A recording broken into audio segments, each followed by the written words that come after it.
పౌర్ణమి రైతులకు సంబంధించిన అతిపెద్ద పండుగ. దీనినే జ్యేష్ఠ పౌర్ణమి అంటారు.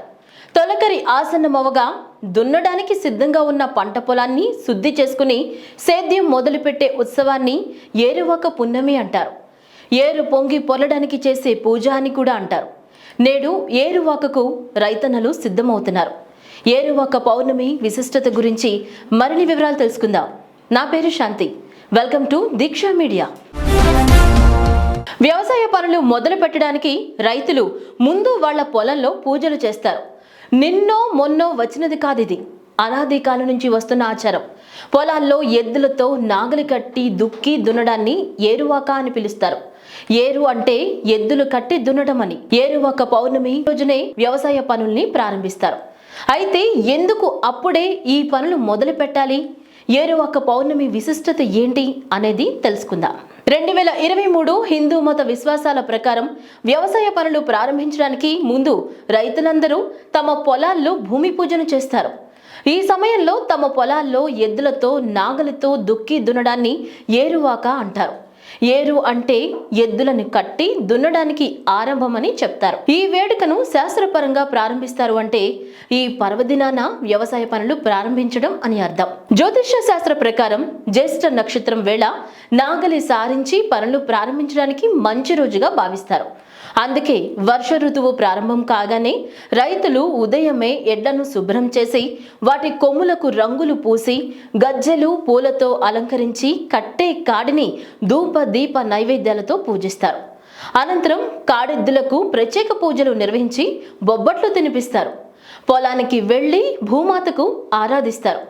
అలాగే ఏరువాక పౌర్ణమి రోజున సాయంకాలం వేళ రంగురంగుల బట్టలతో ఎడ్లను అలంకరించి డప్పులు మేళతాళాలతో ఊరేగిస్తారు. అనంతరం ఎడ్లు అంటు రోగాల బారిన పడకుండా వాటికి ఆయుర్వేద మందులను నూనెలను తాగిస్తారు. 2023 ఈసారి జ్యేష్ఠ పూర్ణిమ ఎప్పుడొచ్చింది, ప్రాముఖ్యతలేంటో తెలుసుకోండి.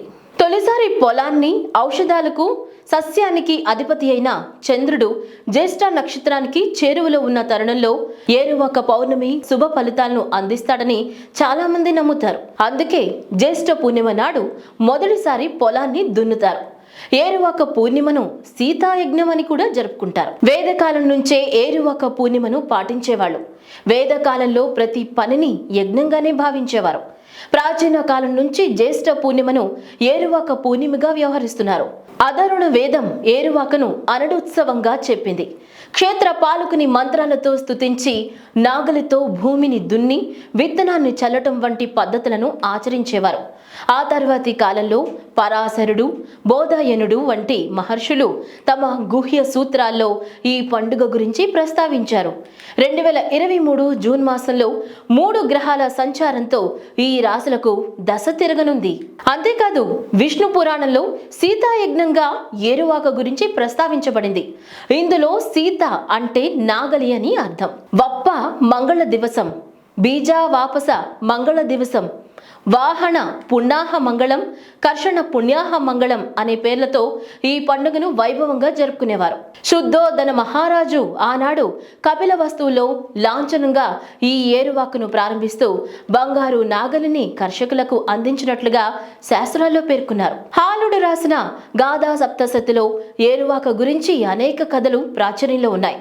తెలుగు పండుగల్లో సాహిత్యధారులున్న కొన్ని వేల సంవత్సరాల అతి ప్రాచీన పండుగ. శ్రీకృష్ణ దేవరాయల కాలంలో కూడా ఏరువాక సందర్భంగా రైతన్నల ప్రస్తావన వచ్చింది. ఈ వీడియో కనుక మీకు నచ్చినట్లయితే సబ్స్క్రైబ్ చేయండి, లైక్ చేయండి, షేర్ చేయండి. మరిన్ని అప్డేట్స్ కోసం బెల్ ఐకాన్ని క్లిక్ చేయండి.